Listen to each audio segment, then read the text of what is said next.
കഴിഞ്ഞ ദിവസം Kerala ബ്ലാസ്റ്റേഴ്സും Mumbai city F സിയുടെ റിസർവ് ടീമും തമ്മിൽ നടന്ന മത്സരത്തിൽ 8-0 ബ്ലാസ്റ്റേഴ്സ് ജയിച്ചതോട് കൂടിയിട്ട് ഡ്യൂറന്റ് കപ്പിന്റെ ചരിത്രത്തിലെ ഏറ്റവും വലിയ മാർജിനിലുള്ള വിജയം ബ്ലാസ്റ്റേഴ്സ് സ്വന്തമാക്കി. ആ റെക്കോർഡിന് പുറമെ നമ്മുടെ മിഖായൽ സ്റ്റെഹർ എന്ന പുതിയ പരിശീലകനും നോവാ സദോയ്ക്കും പുതിയൊരു റെക്കോർഡ് കൂടി കേരള ബ്ലാസ്റ്റേഴ്സിന് വേണ്ടി കിട്ടുകയായിരുന്നു. കാരണം കേരള ബ്ലാസ്റ്റേഴ്സ് എന്ന ഫുട്ബോൾ ക്ലബിന്റെ ചരിത്രത്തിൽ അരങ്ങേറ്റ മത്സരത്തിൽ ഏറ്റവും വലിയ വിജയം സ്വന്തമാക്കുന്ന പരിശീലകൻ എന്ന റെക്കോർഡ് മിഖായൽ സ്റ്റെഹറയ്ക്ക് കിട്ടി. എതിരില്ലാത്ത 8 ഗോളുകളുടെ വിജയം, 8 ഗോളുകളുടെ മാർജിനിൽ ആദ്യമായിട്ടൊരു ഒഫീഷ്യൽ മാച്ചിൽ കേരള ബ്ലാസ്റ്റേഴ്സ് കിട്ടുമ്പം അരങ്ങേറ്റ മാച്ചിൽ തന്നെ പരിശീലകനായിരിക്കുക അതൊരു റെക്കോർഡാണ്.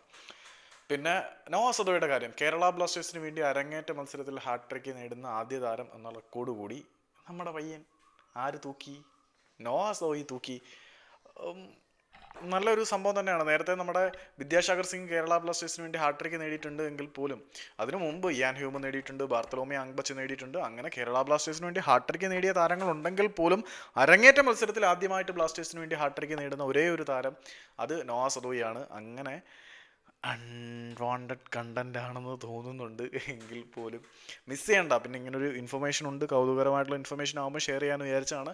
അങ്ങനെ കേരള ബ്ലാസ്റ്റേഴ്സിന് വേണ്ടി അരങ്ങേറ്റ മത്സരത്തിൽ ഹാട്രിക് ഗോൾ നേടുന്ന താരമെന്ന റെക്കോർഡ് നോവാ സദോയ്ക്കും അരങ്ങേറ്റ മത്സരത്തിൽ ഏറ്റവും വലിയ വിജയം എന്ന റെക്കോർഡ് മിഖായൽ സ്റ്റെഹർ എന്ന പരിശീലകന് കിട്ടിയിട്ടുണ്ട്. അപ്പോൾ കേരള ബ്ലാസ്റ്റേഴ്സിന് വേണ്ടി ഒഫീഷ്യൽ മത്സരത്തിൽ ആശാനും നോവയും അരങ്ങേറ്റം കലക്കി തിമിർത്തു പൊളിച്ചു.